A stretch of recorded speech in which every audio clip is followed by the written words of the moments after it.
È bello avere quello che ti serve quando ti serve. Con Easy Bank, la banca digitale di Intesa San Paolo. Easy Bank, semplicemente banca.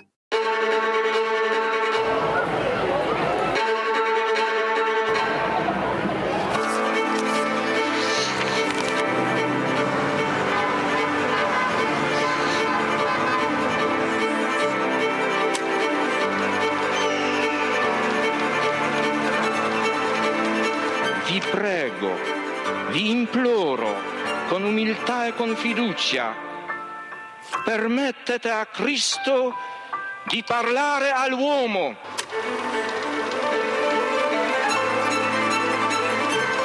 Don Gius aveva capito il problema che avevo. Se la tua vocazione è vero, il tuo lavoro verrà fuori anche dai sassi.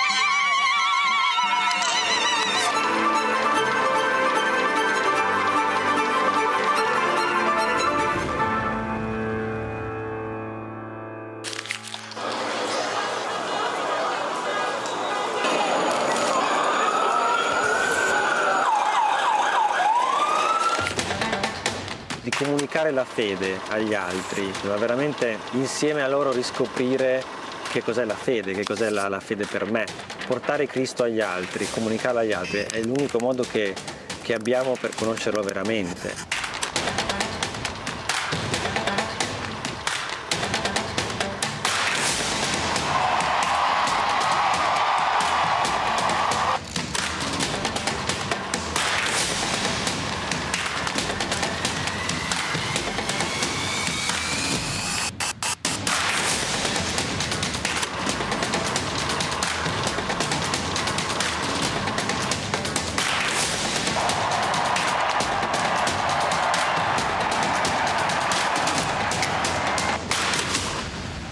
L'iter communionis aiuta a comunicare all'esterno la ricchezza di vita, di giudizi, di tentativi, di opere che nascono dalle persone e dalle comunità. L'iter communionis è proprio la vita del movimento. Scrivete all'iter communionis le vostre esperienze, ci fate bene.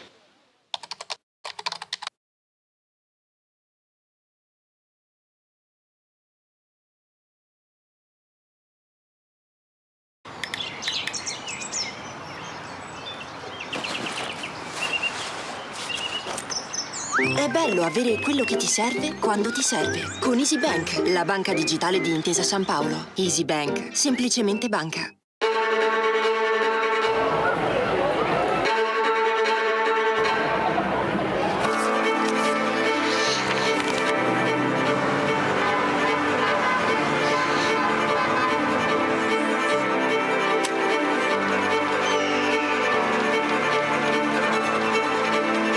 Vi prego, vi imploro, con umiltà e con fiducia, permettete a Cristo di parlare all'uomo.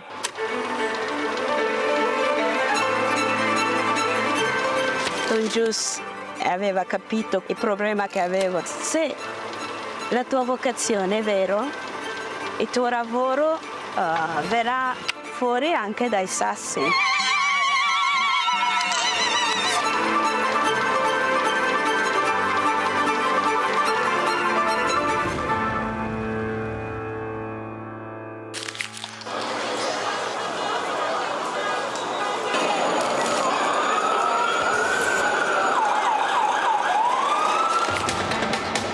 Comunicare la fede agli altri, ma veramente insieme a loro riscoprire che cos'è la fede, che cos'è la fede per me. Portare Cristo agli altri, comunicarlo agli altri è l'unico modo che abbiamo per conoscerlo veramente.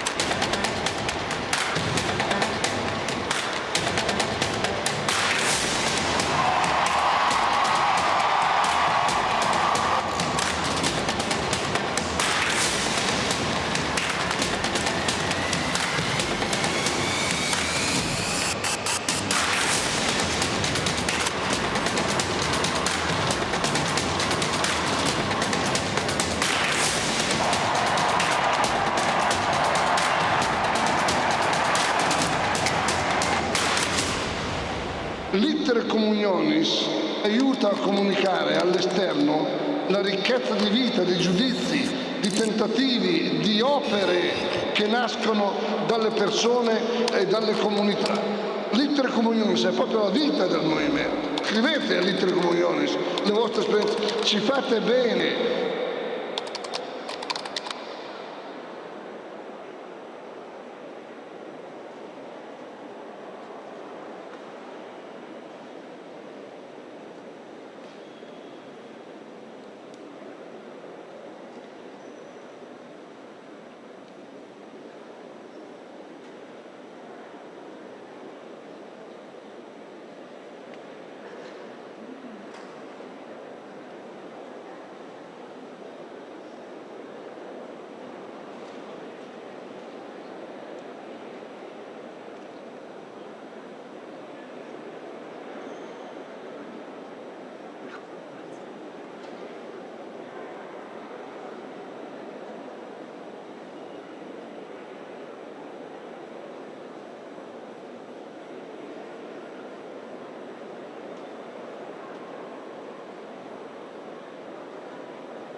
Questo è un luogo che genera dialogo, che si impegna, che si batte, che approfondisce la conoscenza e sostiene la fiducia.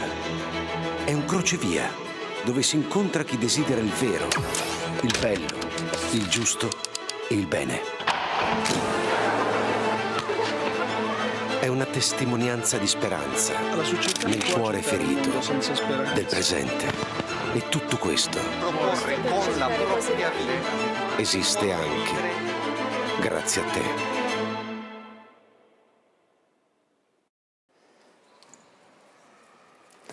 Buonasera e bentrovati. Good evening and welcome to everybody. Thank you. We're getting closer to meeting one of the saints one of the most loved saints, St. Francis. And we'll do it here with these friends, these guests that are here with me, who I'll present to you straight away, starting from the middle.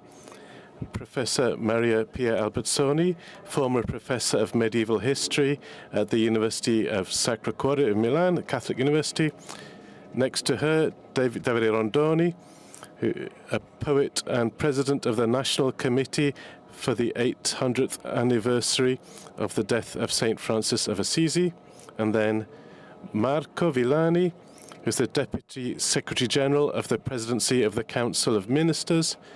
And next to me, finally, Father Francesco Piloni, the Minister of the Province of the Friars Minor of Umbria, and also who's among one of the curators of the exhibition on St. Francis, which some of you maybe have already seen, and which we'll see in the next few days. We entitled, thank you, yes.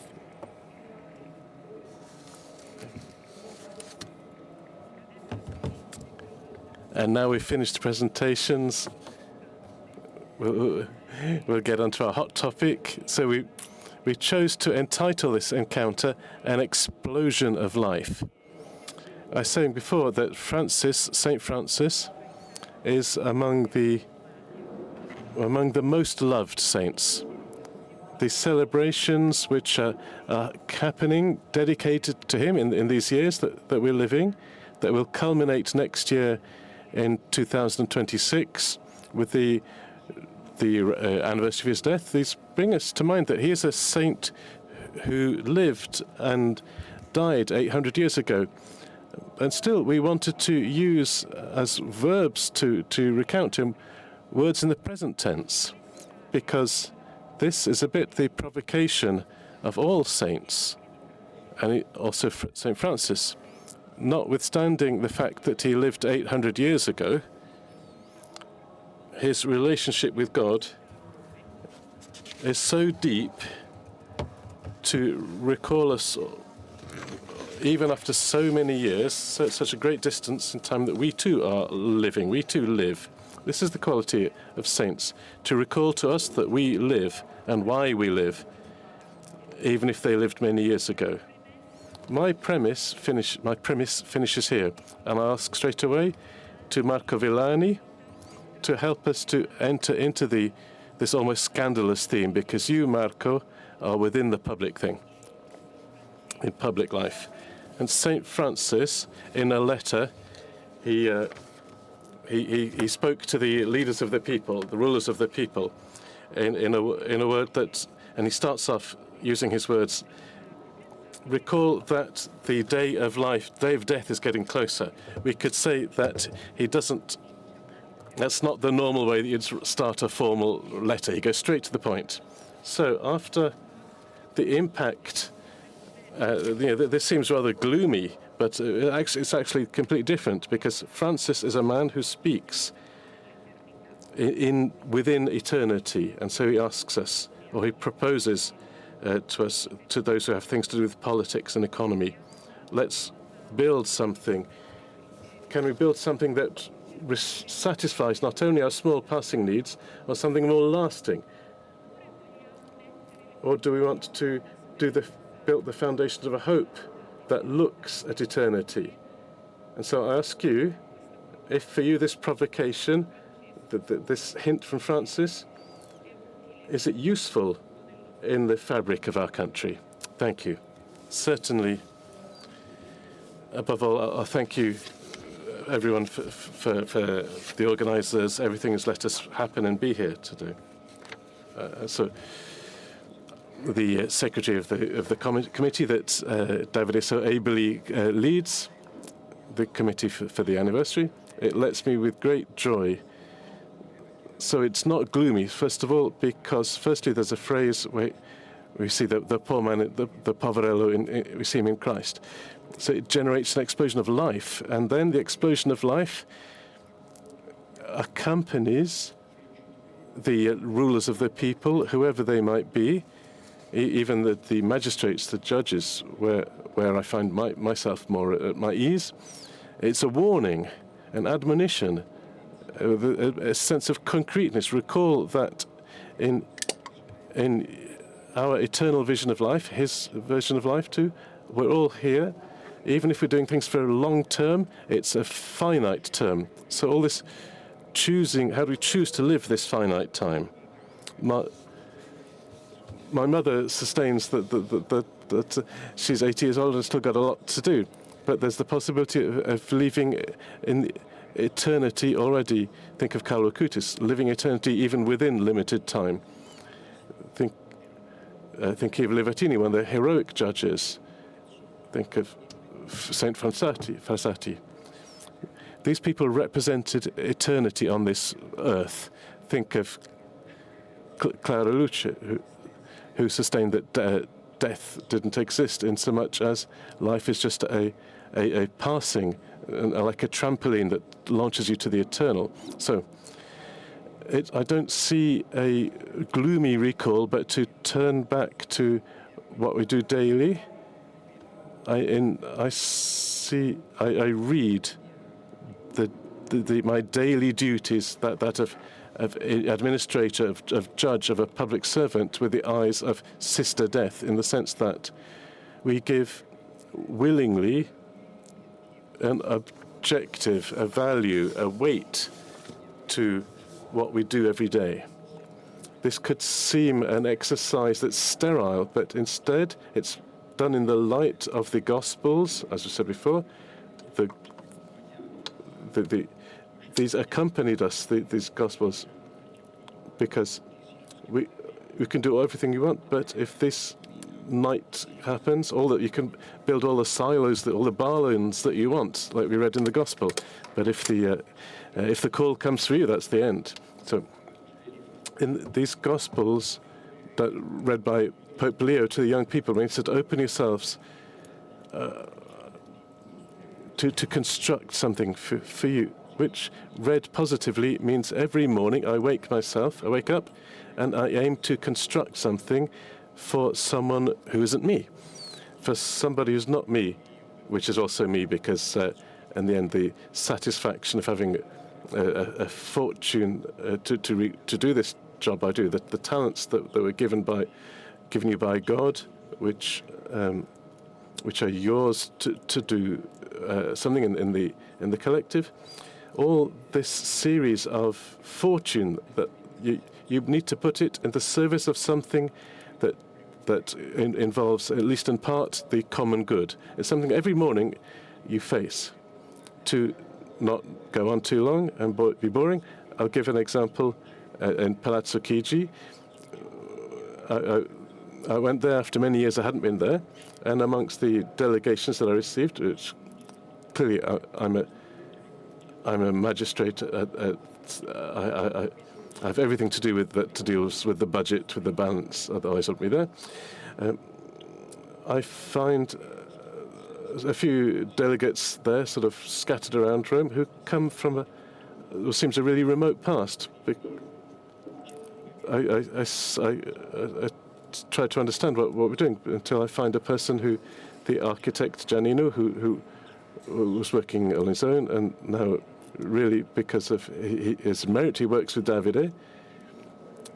He sees work as a mission, like Francis saw it, and he discovered that we have almost 2 billion to spend for the different regions and for the outskirts. And this is the first obligation of a public politician, to go where there's no heart still, where society still hasn't built the infrastructure that's needed, and create that public good, which can then be the satisfaction for all of the community. We could say that this project, which was given to me really because they thought it had been forgotten, we put so much heart and passion into it that we did something like St. Francis. We put at the center the person. We remembered that, and maybe we've forgotten this because we all every now and again forget who we are, where we are. We can all make mistakes, and we find to read it in ethical terms. So we sin maybe in terms of efficiency or edifying and building up the public administration. There's even ethics in that. So we reactivated a project that with a strong commitment of President Meloni, who wants this. It's an example of what was done with special interventions that even before she started. But in the silence of daily work, we've already spent 1 billion. For example, for those who know Rimini, I can say with honor that all of North Rimini, also thanks to the local government, everything of Rimini North has almost been entirely financed by the central government. And this is an example sort of being pilgrims in the public administration. In what sense? In the sense that when I was young, I thought that maybe there could stay a bit distinct, that idea of the civil servant with their own conscience, like a religious choice. And I was young, and those are different times, maybe a long time ago. But now I'm convinced that we need to testify that what Jesus said to us, and we are witnesses of a faith, a collective faith, that's useful for everybody. Like St. Francis, we need to die, but it's not by chance that I've been reading, before you invited me, the letters of St. Catherine of Siena, and she, too, opens her hymn with God, but she says, remember, to the King of France, take account, put your heart in contact with your mind, because, my Lord, the only thing we know is that we're going to die. You don't know when, but we know we will die. So we,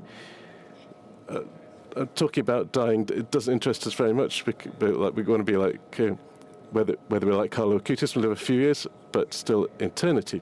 Let's not waste a bit of the gift that's been given to us in this time to do good things for the public interest. I think it's our duty.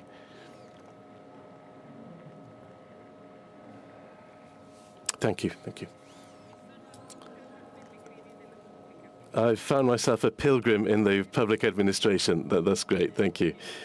And you added a little piece, because before I said that in saints we use the present tense. So you also named a whole bunch of saints, St. Catherine, Calacutis, because probably the other piece of the picture is to say that saints don't use the singular, that they use the plural. They say we. So Maria Pia, I'll pass over to you, because Francis is one of those saints who we are willing to make santo subito, saint straight away, even if God didn't have anything to do with it, because according to certain dogmas that have got nothing to do with religion, Francis is already a saint. He's the ecologist ante litteram, or the enemy of consumerism, but that doesn't make him a companion, a saint who's looked at through this light in this sense. So with your skills, with your knowledge, can you help us understand why is the historical figure of Francis, why is it helpful? Why is it like a resource that could save our life today? Thank you. It's a big question, I know. Thank you very much. Great, thank you. I too wanted to thank everyone for the invitation and the chance to do this. I discover every time coming back on St. Francis is always to discover something new and an enrichment. So I'm grateful. Thank you for this chance as well. It's not easy, as you said. So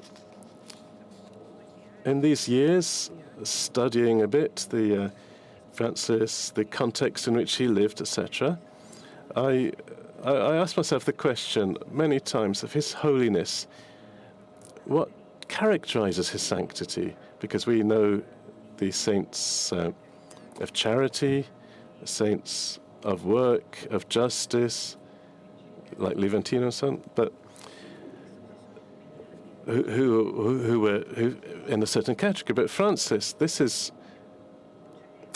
I don't think there's really a plan of his proposal of life. It was really what seemed to me to be able to grasp like a proposal of normal life, a normal life in which there was the meaning, and this makes normal life into an extraordinary life. it seems a banal thing, but I think Francis, he was one who didn't have a fixed home. He lived pretty much what they could get from what people gave him or for the work of his hands. And so he's at the margins of society, depending on others. And so what could attract this person? What was attractive about him? Well, that's a problem for me, because he, after 5 or 6 years from when he started when the first brothers started to arrive, there was, after these few years, there were 50,000 of them. So something extraordinary, extraordinarily interesting must have happened, must have been there. So for him, what aspects, I repeat, because there's no specific plan, no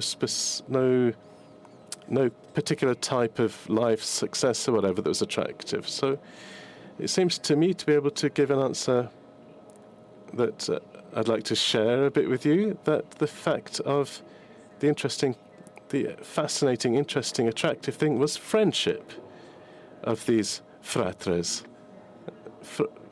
I'll note that it seems that Italian is the only language in which the Latin fratres can have two translations, both brother or friar. Like also soro can mean sister or nun, that kind of sister. So this also has to do with the spread of this phenomenon of this fraternity. And I think the attractive thing was seeing this friendship of these persons, who had nothing special about them. They were at the service of others, but nevertheless they lived a fullness of life that attracted other people. Otherwise, I think that I don't think there were any enchantments going on that could have convinced them. And so it's a friendship, certainly, with human features, very concrete, but that clearly has to do with friendship in Christ, was centered on friendship with Christ. And so this was the relationship, the reason for everything, people are involved in that relationship, that friendship with Christ, that allows them to find one Father, and therefore recognizing one Father, they were brothers. And so it seems to me that within this climate, people probably were awestruck by this, that there are a series of attempts, or the desire of peace came out of this. And so I want to link this experience, this single, unique experience of his friends, of friendship with Christ, which was proposed to everybody, and the desire of peace. And so, first of all, Francis, in his testament, in his will, if you like, he recounts the central points of his life, and he says that the Lord revealed to him what should be his greeting.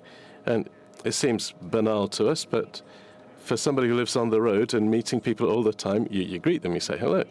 And so it's not like the monk who stays in the monastery and hardly sees anybody, but he was really, the first form of announcement is that of your greeting. And the greeting was, may the Lord give you peace, Dominus nec tibi pacem, which I think was a bit different from the current peace and good, the pax et bonum, the word of the Friars. So this doesn't have the same recall to the origin of peace, which is Dominus, the Lord, the Most High. So I think that within this friendship there was built in this asking for peace in a world that the world of the towns and the cities in Italy in that century, peace was a real need, because there was a state of endemic conflict, and therefore Francis and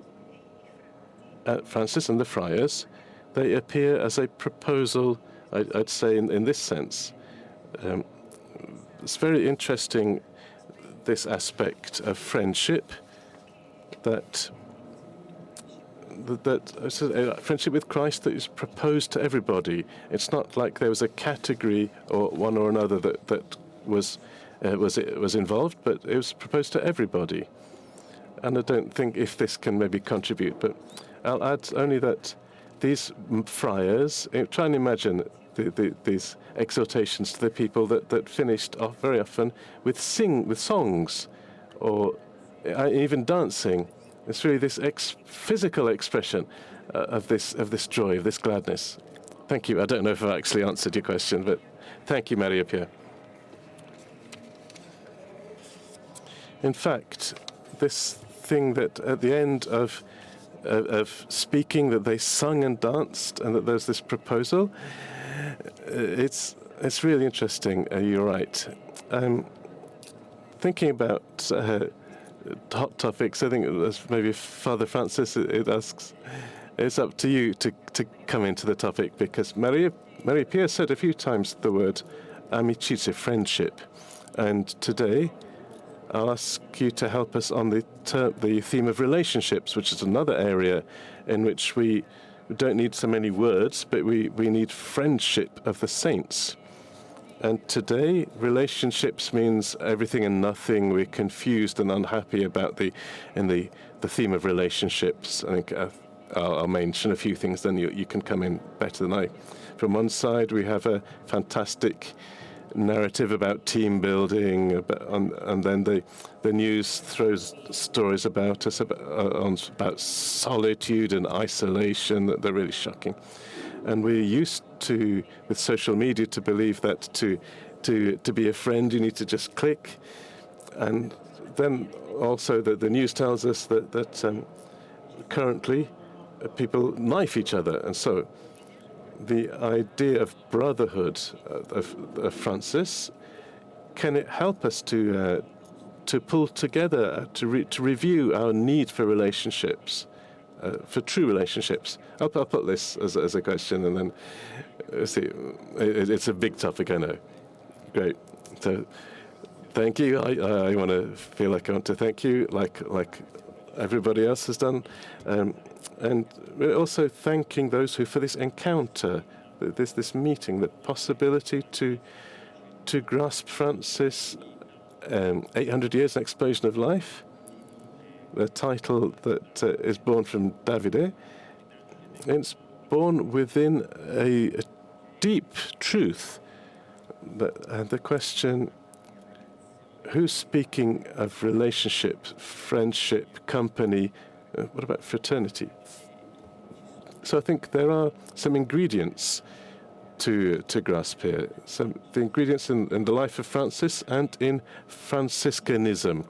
So these 800 years of history which bring us and bring us closer to Francis.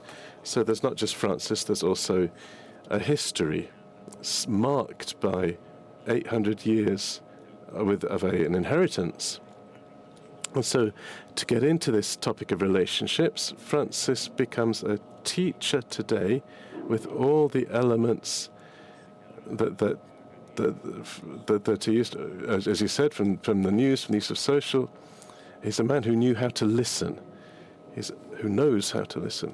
So we use this verb, which is the first commandment, the verb to listen. It fills out to listen to oneself, to God, to the creation. But to listen, we need to slow down. It's impossible to give quality to relationships if we are so quick and remain this quick. Otherwise, they're just slogans, and we are overfull of slogans. Social media the quick social media, if you think, the immediate news on Instagram, they're so quick that you scroll them away so quickly that within them we think, how is this listening? And Francis had an ingredient that's fundamental. Either I go back to inhabiting and listening, to the habit of listening, do I give myself time to relationships, but let's not be surprised, let's not, by the cruelty, by violence, even of relationships that are no longer nourishing. So I think that certainly this is the first word to give ourselves back for a relation that is authentic. And that, what do you listen to? To whom do you listen? We, in the exhibition, we say there's a step in which Francis says, I listen to the fragrant words of the Lord. This listening to the fragrant words means that I in my life become that which I'm listening to. If I listen to banalities, to trivialities, then I'm a superficial person. If I listen to the anxieties and fears, I'll become an anxious person, where people will be longing to get away from me. If you listen to the gospel, I become the expression of a good news, a beautiful. Certainly the fraternity has to have this new key of learning. And also another aspect which, if you let me underline strongly, to give quality to relationships. It's the minority. What does that mean? He wanted them to be called the frati minore, the little brothers, the friars minor. So this is a minority is an attitude. If I'm in relationships with other people where I always want to prevail, where I want to dominate, then it's clear that the relationships are wounded straight away, and they play. Everybody's stepping back. You try to hide yourself or to defend yourself. This way is really strong, but being this littleness, this minorness.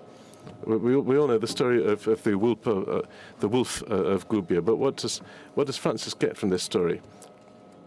The wolf is violent, but call it how you want. There's also the story of the brigands of Monte Casale, where Francis, both with the wolf, with the brigands, he does a gentle step, like a little one.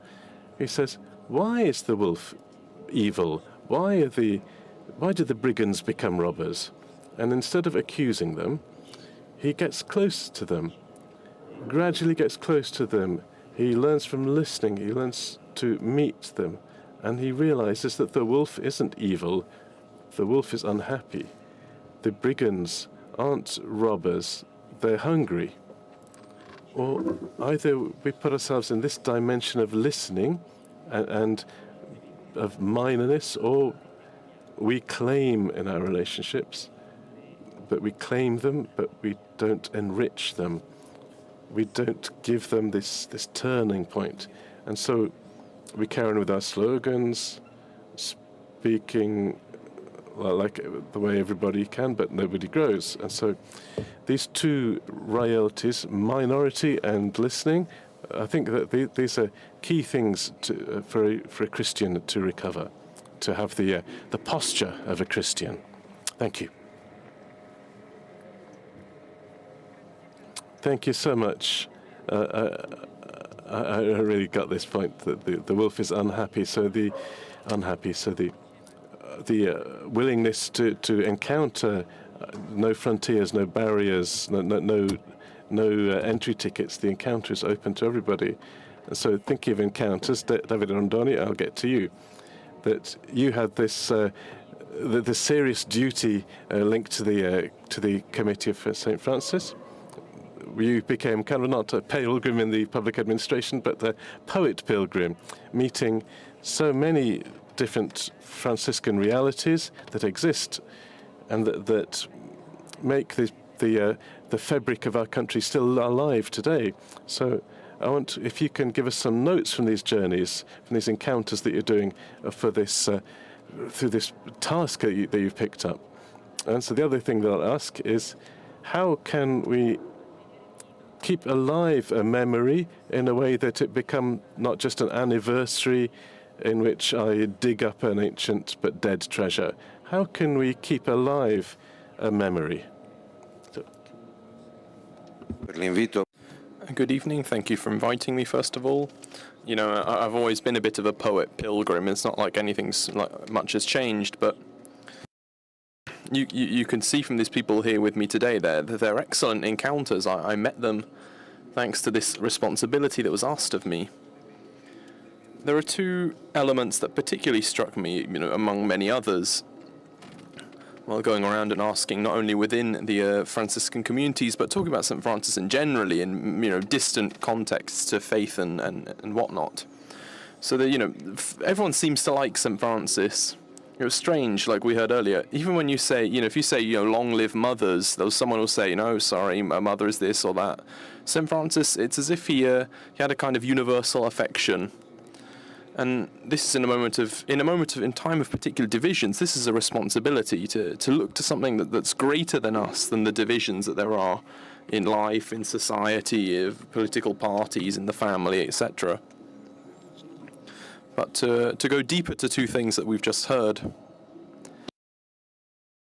The question from Maria Pia: why did people follow him at the time and now? And it's a question that was asked, the people asked that was asked to the other brothers. It was asked, why do people follow you? You don't speak like a cleric. You're a bit ugly, as you see in the picture in the exhibit. Why? And they reply, because God saw that there wasn't a worse person. The kind of minority of St. Francis is a sense of humility. If anything, the scholars believe that he was maybe even quite proud, even more than me, certainly. Francis's humility, St. Francis wasn't born from his kind of internal temperament, but rather from a conception that which you are nothing, you are almost nothing. I am almost nothing. Not saying that you're the minor, the minor, the small one.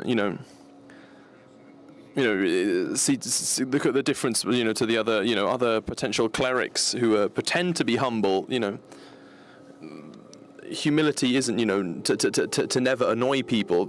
St. Francis was really annoying to other people. He really tried to bother people. And when faced with the high, with what's on high. I discovered recently that this sense of disproportion is incredible. It's great. It's wonderful. It's terrible. With the omnipotent, when faced with the omnipotent, and because of this, you could be a king, you could be the bravest, the richest, the greatest, and all it happens to, all it needs is for an 80-year-old to drive down the motorway the wrong way, and you're dead instantly. I am nothing when faced with destiny. The air that allows me to live in this moment, I don't create it. This realism of the smallness of Francis wasn't a question of a temperament or of humility to fly low. It was that I am nothing when faced with what's on high. I'm the worst. Francis and his friars, he asks them many times to tell me that I won't save myself. Because man is invaded with this question. True omnipotence, goodness on high. Can I say goodness for me? This is at the heart of the experience of St. Francis, to say not only that God is omnipotent and on high, but good. Because otherwise, you're nothing and that's it. And here I'll move on to the second bit, is this awareness that God is good with you. For that reason, that's why he gave you life, and even if you're almost nothing, he loves you anyway. It's lovely as you see in the exhibition that Francis in his will says that he notices a change because while first he hated lepers, he began to change his outlook on them, like how God looks on us. Nothing is in vain. Nothing's futile. Nothing needs to be looked down upon or scorned. This is revolutionary, and we use it with a revolutionary term in it, that of the creature, the canticle of the creatures. Because many of us think that what's beautiful about the canticles, the sun, the moon, the fire, the wind, the water, it's all wonderful. The canticle of the creatures, The word creature, in my mind, is the most revolutionary word today, because most of us, particularly our young people, they feel like they're a speck of life in the universe, not a creature. So something important about St. Francis, and I'll go to Assisi soon to underline what he says and what Pasolini said about the Gospel of Mark. You know, in 75, when he shocked his colleagues by writing an article in the Corriere being anti-abortion, Pasolini said that, you know, and this is in 1975, our solution in our society, a newborn child is indubitably feels less blessed. You know, being if you are not a creature when you're born, but what are you? Francis lives this question intensely, the creatureness. You know, and he asks us for himself, you know, not for trees or birds or whatever. He discovers himself to be a creature. And today, the fact that a child may feel themselves less blessed, you know, if you translate this simply, you know, you're not great regardless. You're not a creation. You need to demonstrate how great how well you know. You need a mirror, a relationship, money. You need proof that you're doing well, because you don't have this goodness behind you. You don't have this fact that you're a creature behind you. You don't have this sort of a priori blessing behind you anyway. And because you're not good from the beginning, you have to try and be good to prove you are in life for others, for yourself as well. This is what creates modern anxiety, and it's not speed, it's not cell phones, it's not relationships. But modern anxiety is a religious problem, because if you're not a creature, a creation, that you need to constantly ask yourself every day something that you're doing well, and this is true anxiety. And so, like Father Francesco said earlier, and you know, we became friends through this work, and it's great that we're all here at the meeting to bring together this exhibition. As he said earlier, the kind of fraternity, brotherhood, is the way through which we can meet St. Francis today. What's the best way to keep alive his inheritance? The best way to keep alive an inheritance is to look at the inheritors. There's no better way. Maria Pia is a great scholar of St. Francis, and she, first and foremost, showed me that St. Francis, you don't understand him by just reading every book he's ever written. You know, I'm writing one now, and I'm sure it will be great, but I don't think that by reading my book someone will be able to know fully St. Francis.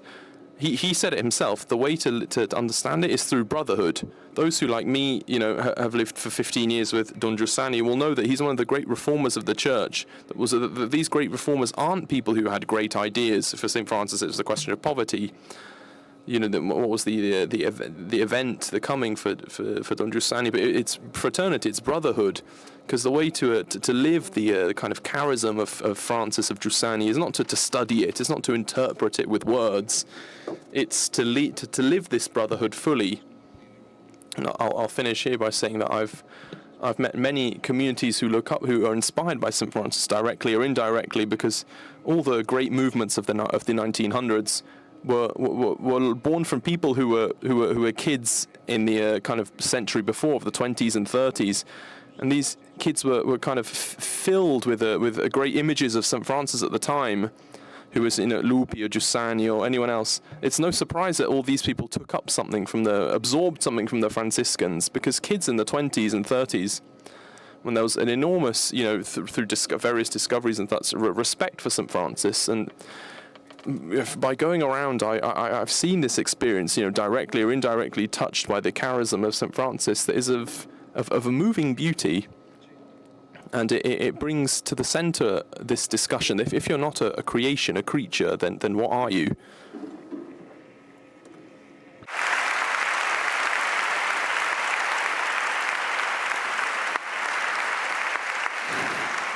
Grazie, Davide. Thank you, Davide. Now, you correct me if I get it wrong, but I think that this is not this thing of not having somebody behind you who calls you by name. This makes you obsess with multiplying the labels with which you refer to things, and so On this, Marie-Pierre, I'll come back to you. On the fact that we've often used the word, already used the word fraternity quite a bit here, this brotherhood, but we haven't used it as a label, so much so that within it, it contains also all of the friendship within the feminine world with which Francis had a lot to do with. It's not a label to say, okay, we've said for brotherhood, now we need to find another word for the female side. So I ask you if you can deepen a bit for us about the feminine world around Francis. And I know, I'll ask this personally, if you can tell us something about the theme of the maternity which Francis used about himself. Thank you. Thank you for this opportunity. That's a question. So. It's true, and you see it also in the exhibition. We'll see it's well shown up there that it finishes with a room dedicated to St. Clare, because maybe I'll reflect on this. That really this experience, this feminine experience, linked in different ways to Francis, have contributed. Also with their presence, with their experiences, to deepen the minorities that we saw and poverty of Francis. Because, for example, reading both in the Rule, both in the writings of St. Clare, it's clear that this continuous re-elaboration and redefinition of Francis. So, like the last one the last writings that she cites in her Rule to the letter testify really to this deepening. And it's interesting because in all the charisms, also that this one for her, the encounter with Francis, if you don't get deepened, if you don't work on it, work on these things, they get lost. And this is. For Clare was a very important thing from this reason, because of the feminine presence in the life of Francis. Apart from Clare, there are also several others. There's a Roman matron, Donna Jacoba, who was also, and I'll come back to this, Francis. He called this lady brother as well, Friar. So she was almost dying, and he writes a letter saying, "Bring me the little biscuits that I like, and also bring a cloth that I think I'll need for my burial, etc." But it's interesting that this level of familiarity and certainly of great discretion, but also of sharing of the same experience. And so there's also the nuns from San Severino who also gave to Francis Francis gives to them when he has enough. They make a tunic for him when he has. So this kind of exchange of gifts between of biscuits, of the sheep, of the tunic. So it gives the idea of an intense familiarity, but also aware of the meaning, because it's true that this thing, like you said, Davide, that if you're not a creature, then you have this idea of a paternity, of a friendship, which permits even these daily actions, which gives these daily actions a deeper significance. So much so that we find them recorded in the archives of Francis. So in his biography, this is an aspect of his popularity, and so this idea of the presence, not just of sisters, of nuns, of women like this, etc., is very interesting. And it lets us also discover a side that's maybe not often stressed about St. Francis, because Francis, in the times when he speaks of himself, he represents himself often as a mother, in the feminine sense. So Jacques Delorme also wrote a book about this. It's curious, this thing, because often we say we have this idea of fraternitas, and it's shocking that, for example, in his testament, and you understand this because the testament isn't a chronicle, it's only certain thoughts that for Francis are important. In the testament, he doesn't speak about these feminine presences, but only when he says that the Lord gives me brothers or friars. So this very important presence, which makes us also say to Francis, he makes say, I speak to you as a mother, he says. So we have, this is a really beautiful thing, we have actually 2 handwritten letters by Francis. These are not well known, but one is conserved in the Basilica of St. Francis of Assisi, and there's the blessing of Brother Leo, and it's a very poetic composition written by Francis after the experience in La Verna of the receiving the stigmata, etc. And so we also have a little letter written to Brother Leo, Friar Leo, where he says, Francis starts off saying, look, like a mother, sicut mater, like a mother, I say to you that you don't need to worry about these things. Leo was probably quite a scrupulous kind of person. And he said, don't worry about these things, but do what we said. But he said, if you really want to come to speak to me, that's fine, come along. And this sicut mater, like a mother, is very familiar, but also very intense. And it's not by chance that we find this expression even in the rule, or even the rules, different approved or not approved rules of St. Francis, where Francis says the friars need to treat each other like a superior or not, like a mother. In the superior must treat the others like a mother in front of her children. And so there's another text also, often not really valued about Francis, that says the rules for hermitages, or maybe for hermits. And in this rule, which is just a little page when printed,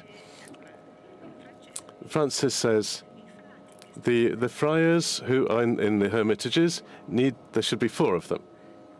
No more than this, otherwise it's not a hermitage, it's a convent. Of the 4, 2, 3, or 4, 2 of them are mothers, and 2 will be the sons. And the mother, what does the mother do? She worries about providing the food, providing everything that's necessary. To see what's needed, and the others can deal just with meditation. Instead, the two sons are just busy with meditation, and so they're the sons. They're almost like isolated from the world. But then Francis says, but these roles, you can also switch them. It's just not right that they can just be one person all the time. And it seems banal, but even in this case, you see that the friars themselves are mothers and also sons, and it's interesting. This recalls a bit Martha and Mary. This very important idea for theology of the 12th and 13th century. That what relationship is there between contemplative and active lives? The active St. Martha, and the contemplative that's Mary, and these two, here we're only women. But you see that for Francis, there's also this tension towards contemplation that he sees as something that's also possible for the friars. And so also in this case, it's notable, this use. And there's a text, I don't know if you can see it. Maybe it was the previous slides, all right? Okay, this text. Oh no, sorry. I'm not sure if you're predicting it. If you're showing a slide, yes. Okay, thank you. This slide says. This text says it's a definition of all of these roles. We are sons. We are, if we recognize as a father. We are mothers if we generate Christ. We're fathers. It's incredible but there's all a new way of defining a family, family relationships on the basis of this revelation and the encounter with Christ that changes name in many cases, even for Francis himself. He was Giovanni and became Francis, but also for many other friars. And it changes really their relationships, the quality of relationships. And so also like Jesus says in the gospel, here is where your mother and your brothers are. Who are your mothers? Who are my mother and my brothers? And so Francis picks up this bit in religious life, and this also sees an interesting way in which he immerses himself, and makes himself one with the announcement of the gospel, and how the presence of Christ, substantially recognized in daily life, can change the relationships, making them something of a new family. I think so. Thank you so much.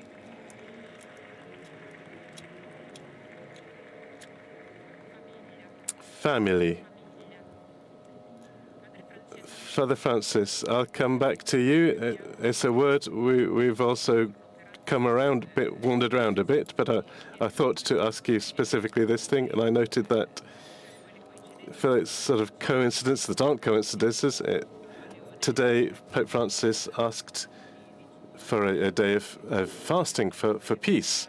Already Maria Pia brought up the fact that in Francis's greeting there's always the word peace, a peace from which I, a creature, am not able to do. I can't make peace.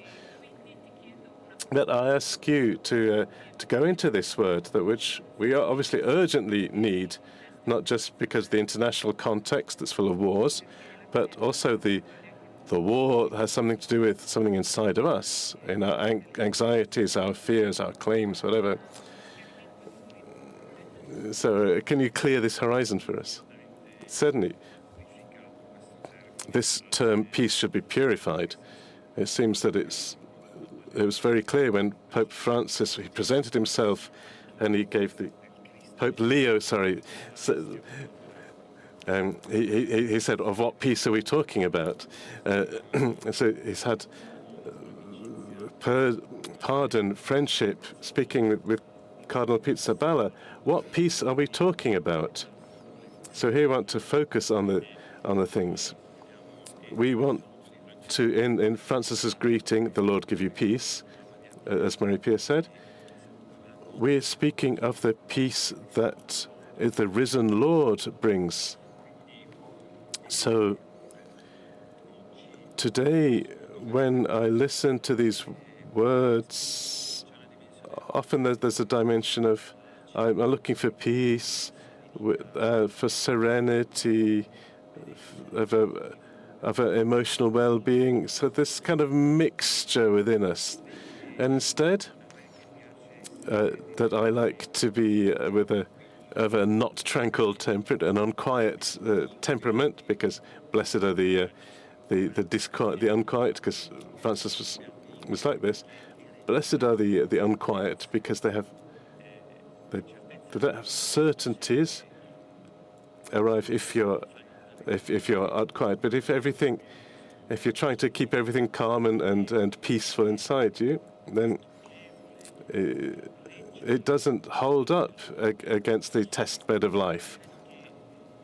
And instead, may the Lord give you peace, needs to have something clear inside us. The Lord gives you peace, but he doesn't leave you alone, doesn't leave you peaceful, because he's not a God who he gives you peace, but not the one we're all looking for at a personal level. I'm saying he can't leave you in peace, because he's a great provoker.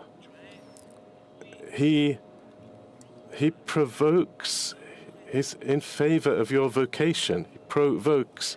He's in favor of your that this unquietness becomes something that drives you to seek, to search, and so peace you find, and then you go deeper. Today, often we speak of happiness. No? Happiness is this sort of ironic posture, but there's no such thing as happy. What exists is the reason for which you're happy, because you've met something, you've met a meaning, a significance, and so peace at a personal level is really this search engine that makes you that look out for things. Francis was unquiet all the way to the end, and at the end, to not leave the friars in peace, he said, "I've done my part, and now the Lord will teach you your part. Don't think to just live on the inheritance, living what I've lived. You take it deeper. The seeds that I've sown, the things I've handed over to you." This is the peace that the world needs. And then there's the broader peace, and I think here, let's do a step, or we're just talking about it. The step is that I must learn to see every other, husband, wife, employee, colleague, no longer as an enemy, because for God there are no enemies. And Francis understood that even when the friars had created big problems, when the friars were breaking his iron, and he had to make space for them, he understood something, that there's no such thing as the friend, as the enemy. Enemy does not exist. Pope Leo said, right at the end, Jesus called Judas my friend, all the way to the end. So, the friendship, fraternity, I mustn't defend myself, because if I have enemies, I need to defend myself. I need to save myself. And this won't save anyone. And so I believe, from what I've perceived from the encounter this morning between the two ladies, two mothers of peace, it's this. Either we leave behind the category of enemy, and we live in the truth and justice of relationship, and then a pardoning is born. John Paul II said something very true and beautiful. There's no peace without justice, and there's no justice without forgiveness. We speak of this peace, of what is the fruit of death and resurrection, but before that you need to die.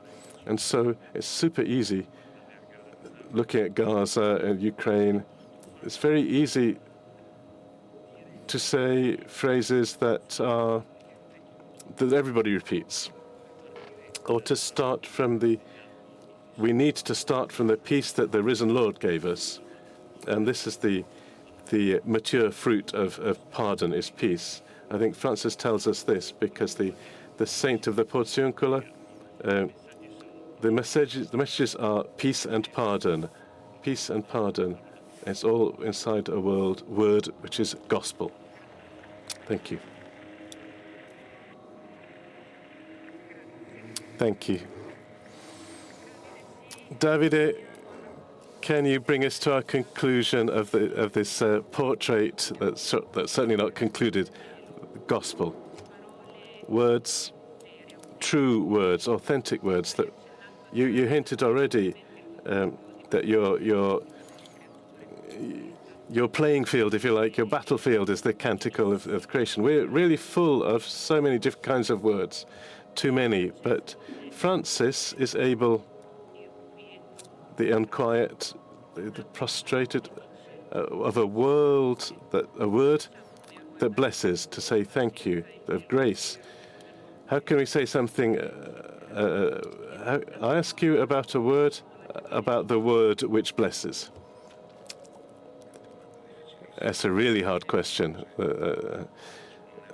It's not valid, it's not fair. I'll start from this. The fact that Francis was a joyful man, a glad man. This doesn't mean that he went around with a little surprise amongst all the wolves and the lepers saying that everything was cute. But this gladness is a word that comes from the world was glad with this letame, sorry. So to avoid any kind of sugarcoating, to arrive at this experience, which is simple, because it's simple. We said before that this idea of Brother Leo, then at the end it finishes this letter saying, but okay, you've been a pain in the ass. He finishes saying, you've been a pain in the ass, whatever, but like a mother, I'll say to you, do what you can. But then he adds, but if you want, come to me whenever you need, whenever you like. So this availability, this willingness, when you want, come to me. This is the apex of the availability of St. Francis, which he gives it to the friars in a very simple way. The vows of the friars, they're crazy almost. St. Francis was half mad, as you could say. The first thing he asks his friend Bernardo, the first brother, first friar, and also he was the founder of the order of the Bernardines. Can you can you put something on my mouth, because I can't say myself? So instead, when he says to Rufino, who said something bizarre to him, you go and preach naked in the Cathedral of Perugia. And then he says, no, actually, no, maybe I exaggerated a bit. And so he goes with him. So in Perugia, in the cathedral, these two naked guys preaching. So he was half mad, but he was an expert in the apocalypse. He knew that as the book of the Apocalypse says, God vomits out the lukewarm. So he wasn't a lukewarm guy. He was an extreme. He was an extreme man, not an extremist, but an extreme person. So when you talk about the Most High, the Omnipotent, the compost of our life, if you like. So having this attitude of gratefulness, which isn't something, this sort of clericalness, which seems that you need to also always have a little smile because you're Christian. No, it's not that. You can also shout out because you're Christian. You can also curse and swear because you're a Christian. To not reduce Christianity to this thing, the problem is this compost of what are we being nourished with, or being fertilized with. This compost, this fertilizer, is the question of life. Is it the friendship that he had, or is this what fertilizes you, or is it something else? This is the basis of the possible gratitude, and of that unthinkable thing, which in fact in nature doesn't exist, which naturally would never exist, and you see that, which is called pardon, forgiveness. Pardon in nature, there's no such thing. And naturally, man wouldn't pardon. You need a diversity, a difference that you've met. We need your love, as the canticle says. And pardon is the most free act that recalls us also that our nature, also we speak of St. Francis' nature, okay? But St. Francis said that what qualifies the man is pardon. So what qualifies, what distinguishes man is not present in nature. Neither algorithms nor vegetables can do. So in the same way, St. Francis, he arrives punctually to say to us, if you're not a creature, what are you? Are you a vegetable that's come out well, or something that's gone bad? So this is really the problem of our culture and our civilization, which you don't respond with words, or maybe you do also with that, because we need, as you said before, as Father Francis said, the word peace, you can use it in a banal way, and that's terrible. That's not peace. That's a truce. The thing that Trump and Zelensky talk about is a truce. Peace is a different thing, because if I said this a bit, making somebody angry, if peace is just for the survivors, it's not a great thing. So for these 40,000 kids who are already dead, saying peace, and what about them? What about them? What do we say? Those who had peace and those didn't peace? Or does the risen Lord say that peace is called resurrection? Because otherwise, even the word peace could be violent. If it's just peace for the living, and the others, they're losers, whatever, shame, they didn't have peace. No, they didn't live the truce, but peace is given by the risen Lord, and this is possible for everybody. This using words a bit like Francis taught us, because the canticle is very beautiful like this. The texts that are in the exhibition with the words of Francis, they're beautiful, they're really great. I invite you to look at them. They come from a life that was fertilized in a certain way. Thank you.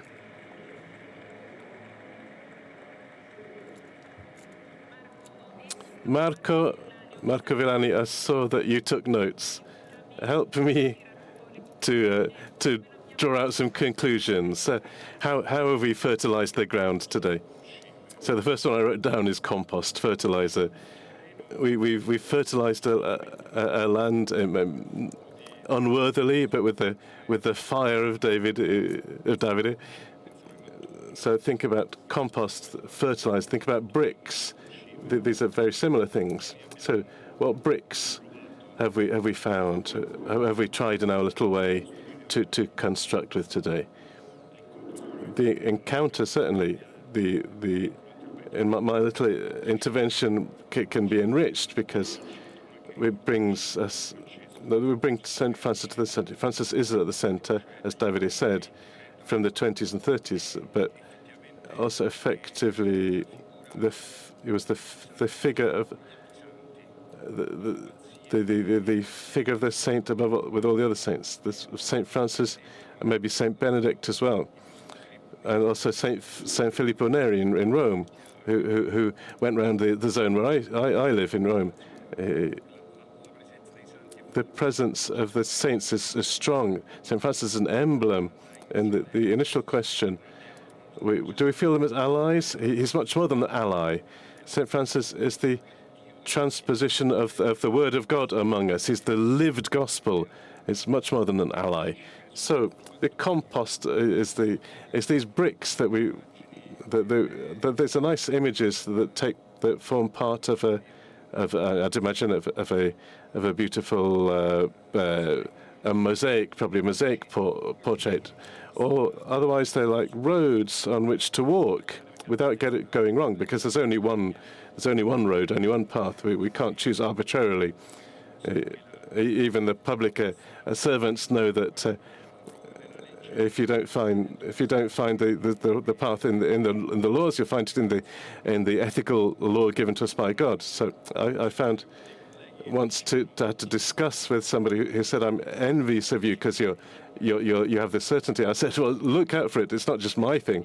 So these bricks that we've constructed with the compost and certain concepts, these are bricks which day by day we see in the faces of the volunteers. The volunteers meet everybody as if they're meeting Jesus. They do something marvelous, because the volunteer isn't somebody who does somebody for free. He puts in something of his own. So the volunteer of the meeting is the encounter of the right brick that needs to be built with. If St. Francis says, what we need is life, this is the greatest service. I like the image of the pilgrim. The pilgrim is somebody who witnesses by going out of the monastery, as St. Francis demonstrates. And also the feet of Francis, who walks everywhere, testifying the figure of our saint. But also this peace that we've recalled. I won't risk going into the concept of peace, but the peace of the risen Lord, and I think it a bit simple. It results in Pentecost, like the Pope said, Pope Leo. Peace to you, but he doesn't say peace because there's no wars. Peace because they were scared. Peace is a moment of strength. It's strength. Peace is a choice, a strategic choice. That's almost scandalous, almost heretical. You can say, as Davide said, it might be easier to turn your head away, but peace to you, it's not. Peace isn't something easy. No choice is easy, but peace is the most difficult choice that we have on this earth. So he sent the Holy Spirit, because he says, peace to you. Peace, given that you can't manage, given that the fear that you guys have got, I'll send you the Holy Spirit. So it's not an easy thing. So we need to seek this peace, construct it in a pilgrimage, in a movement that makes me also think about Saint Francis, who in a certain year he moved and he went to the enemy, to the Sultan, and so therefore there is no more an enemy, not an adversary. There's a person to discover the reason of, whether it's the wolf, whether it's the brigand. Why do they have this attitude? And so we need courage, absolutely. And so who could give us, if not the Lord? It's only the Lord can give you this strength, because it's a form of extreme, almost madness, like Davide said. So in this meeting, we've created a few little bricks, and we bring them, all of us, in our heart, this concept of minority, which lets you listen. I'm minor not because I'm falsely humble, or maybe I humbly approach things, but because I listen, because I let you speak, because I respond to what you've said.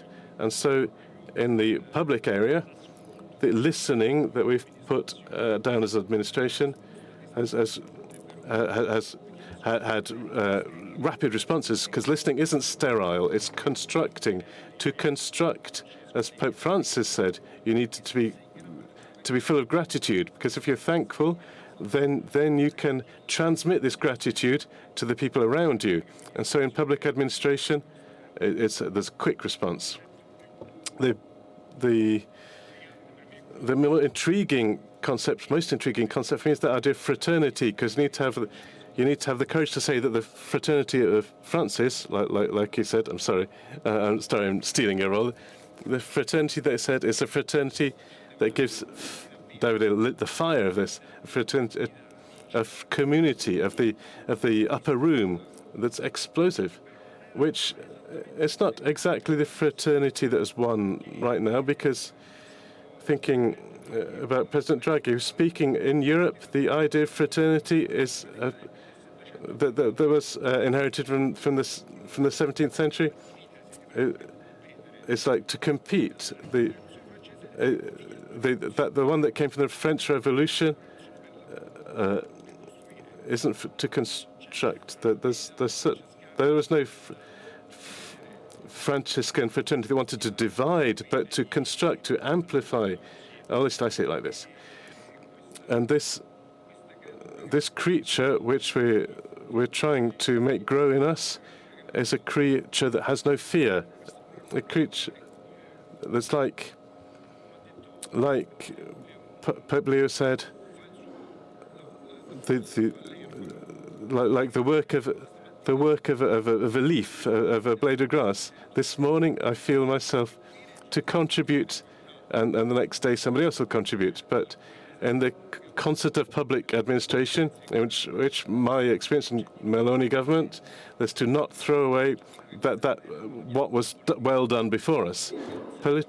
Politics shouldn't feed on itself. It doesn't nourish itself and forget what happened before. So I say, as the magistrate in the Court of the Conti, that will be a double harm, because it wouldn't let me do my job or represent what was done before. So to take part of the construction of the field of joy, as we've seen in these young people, and let's pray also for the politicians, because it's too easy to be disaffected. This sort of whateverness, nothing's any good. These politicians are all corrupt. It's not true. There's a great deal. I know many people who are heroes in their work. I know many mayors of little villages who run a big risk becoming the mayor of a little place, but to have a little community that you try and do what you can, but maybe there's no money, etc. But in public administration, in politics, there's a lot of good people. There's a lot of service, almost like the volunteers do here, almost. But that somebody has the role of commanding, and somebody which must be done like the paraclete, with the strength of the paraclete. I put myself in praying here. Thank you. Thank you, Marco. Thank you all for having come to a conclusion. We spoke about listening. I thank you all for you who've been here who've exercised that faculty of listening. You've done that very well. I greet you. I thank the guests who are here next to me, and I hope you can all fully take advantage of the chances the meeting gives us. In giving you good night, I'll recall to you that it's possible to sustain the meeting through a donation, and you'll find all around the Fiera the place is Donna Ora with a red heart. Recall, last of all, the foundation of the meeting is the third centre entity, and those who sustain the meeting can use tax benefits when you do your tax return. Thank you, good night, and an embrace to everybody. Thank you all. Thank you.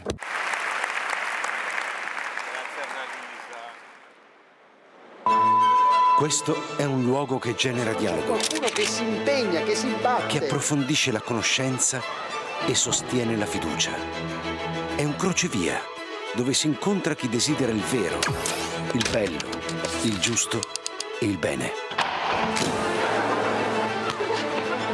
È una testimonianza di speranza nel cuore ferito del presente. E tutto questo Proporre con la propria vita. esiste anche grazie a te.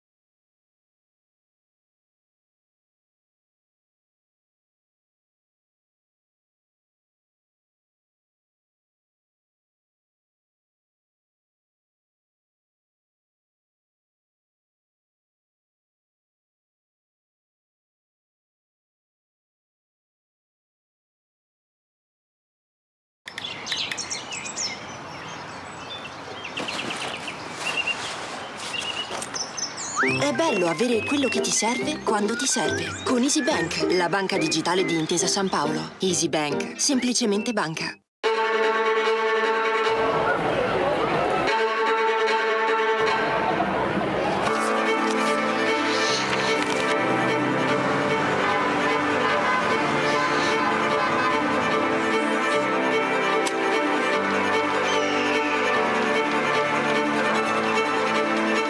Vi prego, vi imploro, con umiltà e con fiducia, permettete a Cristo di parlare all'uomo.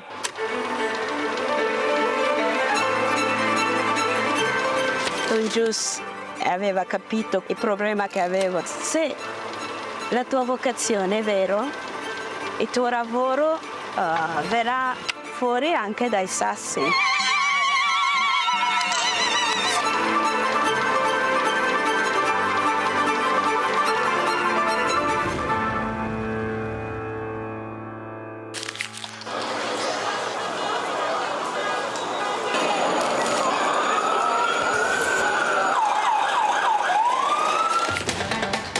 di comunicare la fede agli altri, ma veramente insieme a loro riscoprire che cos'è la fede, che cos'è la fede per me.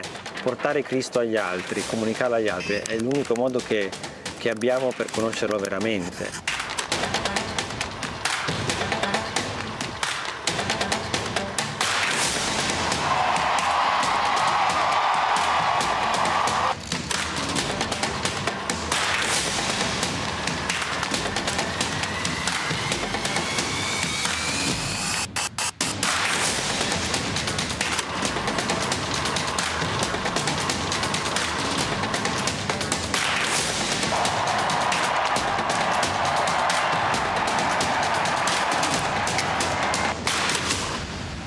L'iter communionis aiuta a comunicare all'esterno la ricchezza di vita, di giudizi, di tentativi, di opere che nascono dalle persone e dalle comunità.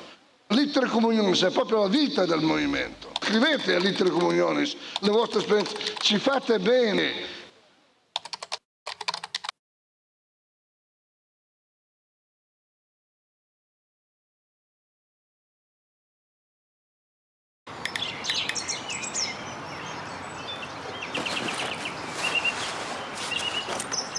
È bello avere quello che ti serve quando ti serve. Con Easy Bank, la banca digitale di Intesa San Paolo. Easy Bank, semplicemente banca.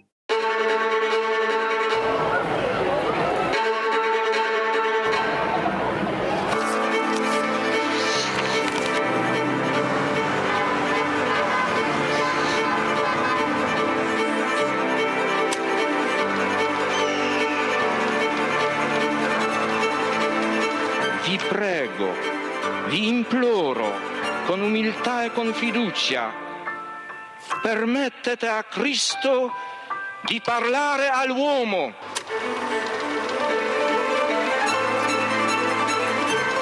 Don Gius aveva capito il problema che avevo. Se la tua vocazione è vero, il tuo lavoro verrà fuori anche dai sassi.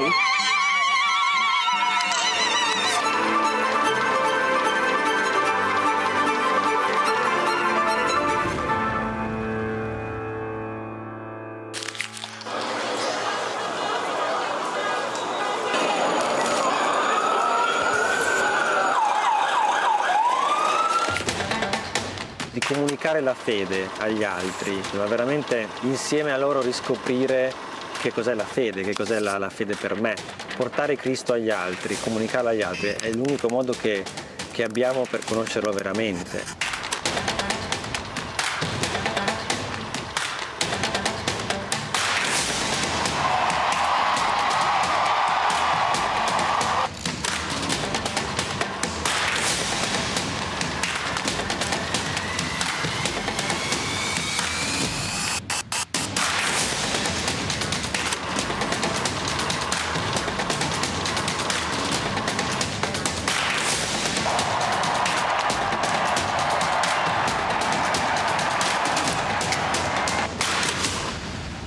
L'iter communionis aiuta a comunicare all'esterno la ricchezza di vita, di giudizi, di tentativi, di opere che nascono dalle persone e dalle comunità.